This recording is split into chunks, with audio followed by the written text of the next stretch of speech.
Hey everyone, and welcome back to another video for today. So, a quick update on UnitedHealth Group. My previous video was about, well, the major overview. Why is everybody talking about the company?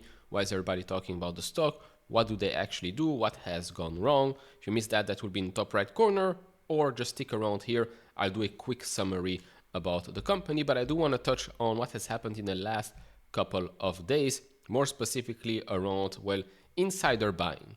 Right? Usually we talk about insider selling.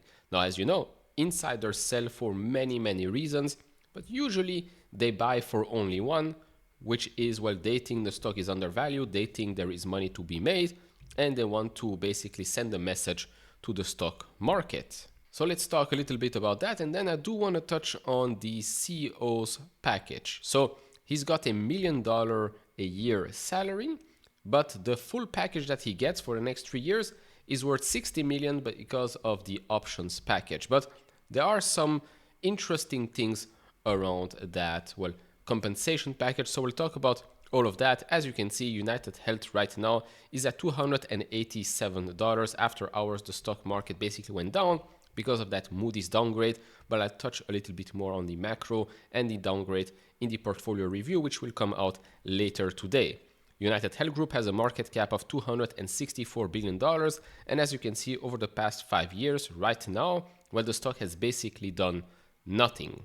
But if I zoom out, this has definitely been, of course, we're looking here since, well, the early 90s, but even in the last 10 years or so, this is a stock that has done extremely well for investors. Now, if we remove, let's say, the 50% plus haircut that happened in the last couple of weeks, in the last month or so, over the last 5 years, this stock has still doubled. Of course, well, we did get a 50% haircut, so that return went away. But it just goes to show that this is a high quality company and high quality stock. I'd also repeat what I said in the previous video. In the short run, I do think that there is going to be quite a lot of uncertainties, right? Because the fixes won't happen overnight. For the longer term, of course, if they manage to turn things around, then yes, I think you could have a winner right here. But we'll talk a little bit more about that throughout the video. If you enjoy this type of videos, hit all the buttons. We really appreciate that, especially the subscribe one. And if you want to support me even further, do check out the link down in the description and in the pinned comment with the top 10 best stocks to buy now, or go to full.com/couchinvestor. Thank you very much. Alright, so for those of you that don't know who UnitedHealth Group is, it's the world's largest healthcare company by revenue. In fiscal 24, they generated just over $400 billion in revenue. So yeah, not that many companies around the world actually generate that much revenue at all.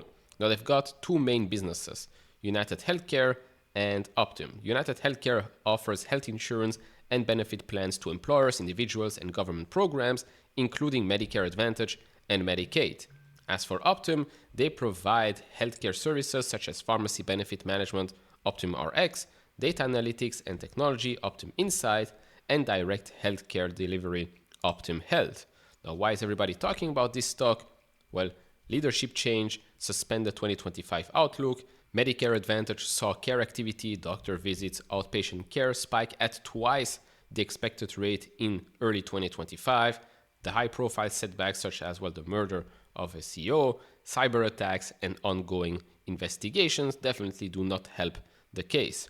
Now here you can see the last, well, Q1 earnings summary. Of course, for the full year guidance, things have changed already, but as you can see, this is a business that is still doing quite well, generating hundreds of billions of dollars in revenue, billions of dollars in cash flow, margins, yes, 8.3%, up from 7.9% a year ago. And this is basically one of the major issues, I'd say. Medical care ratio, so 84.8%, slightly higher than last year, meaning more medical costs relative to premiums. Now, we did have, of course, a business update, new CEO coming in, but I did talk a little bit more about some business-related things. So John Rex is the CFO. He outlined 3 key factors driving the revised outlook: greater than expected impact from the health status of new United Healthcare members, further acceleration of utilization within Medicare Advantage, indications of a broadening trend to other areas, particularly among those with complex conditions. Now, the increased utilization is primarily on the outpatient and physician side, but the company is prudently anticipating further spread. The company does aim to return to its long-term earnings growth range of 13 to 16%. The company expects to return to its target margin range in 2026, albeit somewhere within the 3 to 5 point range. Optum Health is focused on engaging with new patients to address their health needs and prepare for 2026. And Hemsley, which is the incoming new CEO, which was previously the old CEO, emphasized the strength of value-based care and Optum's role despite the influence of V28. V28 is version 28 risk adjustment model implemented by the Centers for Medicare and Medicaid Services. So based on the commentary that we've got here, and like I said in the previous video, for 2025, it's going to be a year of, I'd say, a reset. Right now, what they think is that things could get better already in 2026. They're just trying to position the company, well, in a better place, in a better direction.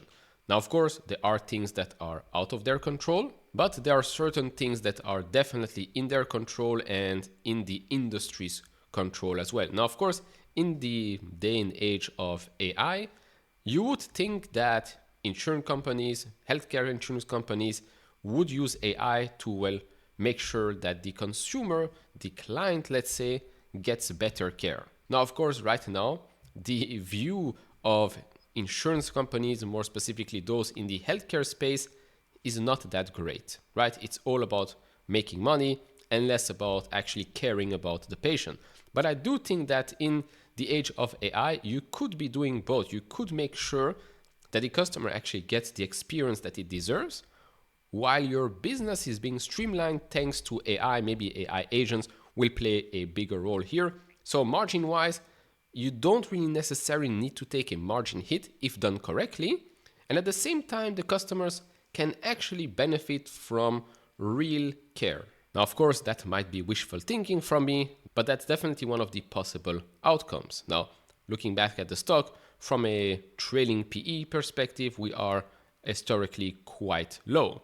Now, moving back to that new CEO package. So, UnitedHealth's returning CEO to get $61 million pay package.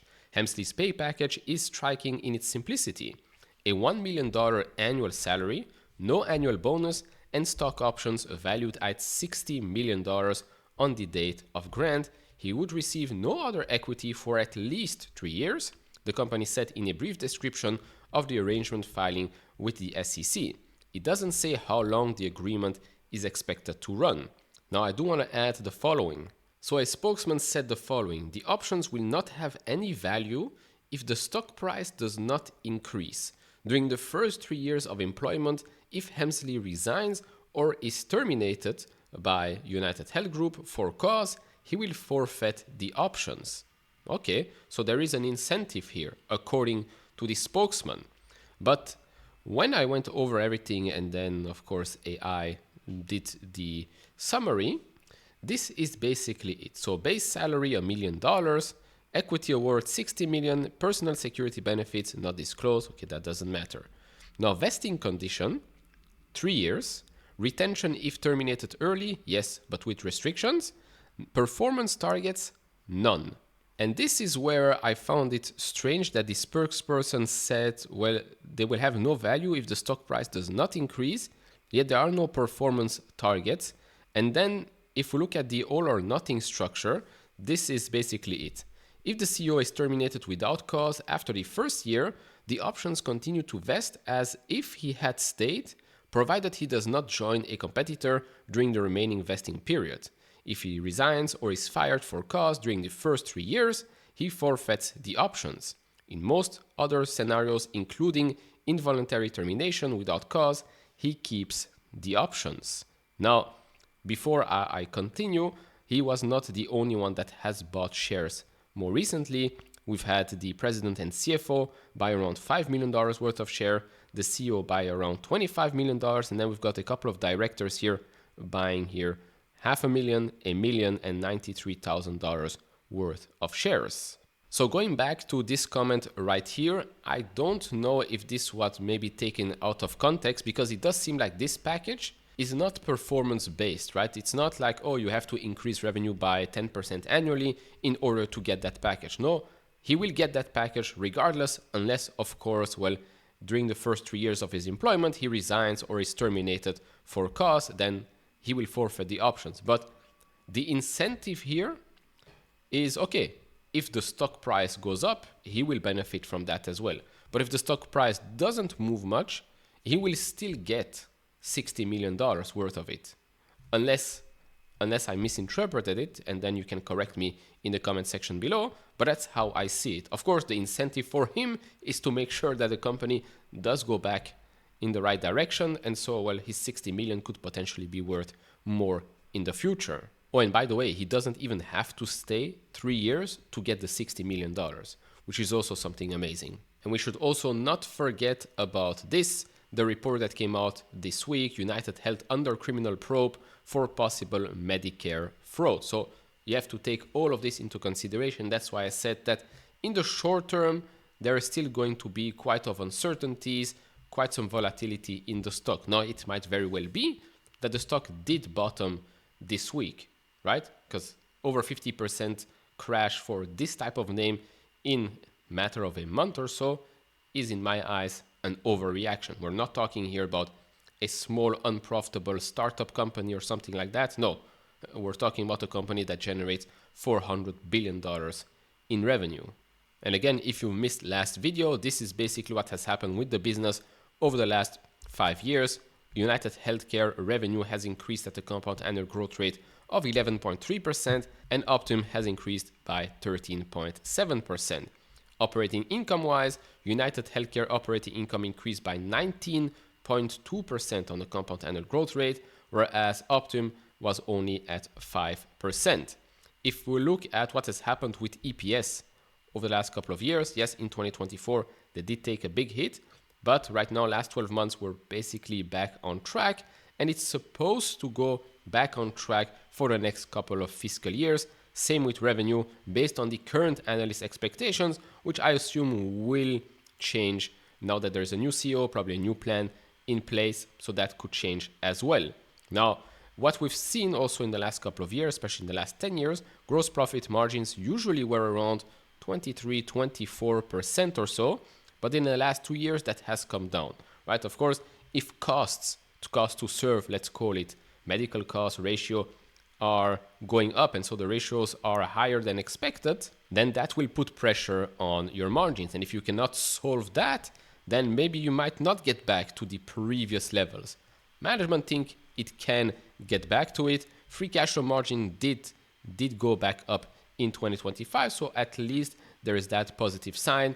Plus, again, the incoming CEO, which was the previous CEO, has a pretty good track record. I mean, if you look at the stock price, if you look at the revenue generated by the company for the last 15 years or so, he was there, I believe, from 2007 or so until 2017. Well, the company has become a behemoth under him. So I would say trust the process, but there is no rush. There is no rush here.